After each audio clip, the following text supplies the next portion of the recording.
നിരവധി പൊട്ടലുകളുള്ള ഒരു മൺകുടം. എല്ലാ വശങ്ങളിലൂടെയും വെള്ളം ചോർന്നു പോകുന്നു. എങ്കിലും ആ അമ്മ അത് ഇന്നും ഉപയോഗിക്കുന്നു. എന്തുകൊണ്ട്?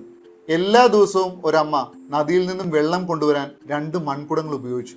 ഒന്ന് പൂർണ്ണമായും നല്ലത്, ശക്തവും തിളക്കമുള്ളതും ഒരു തുള്ളി വെള്ളം പോലും ചോർന്നു പോകാത്തതുമാണ്.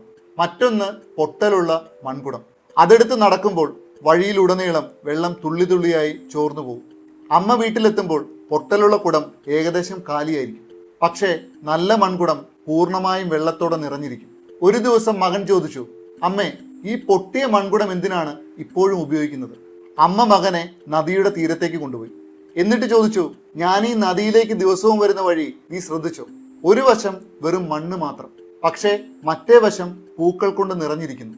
ആ പൊട്ടലിലൂടെ ചോർന്ന വെള്ളമാണ് ഈ പൂക്കൾക്ക് ജീവനേകിയതെന്ന് മകൻ തിരിച്ചറിഞ്ഞു. മനസ്സിലാക്കേണ്ടത്, നമ്മൾ എല്ലായ്പ്പോഴും പൂർണ്ണരാകണമെന്നില്ല.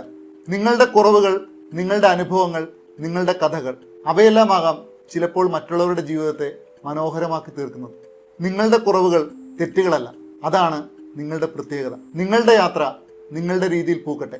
എല്ലാവർക്കും ശുഭദിനം. Thank you so much.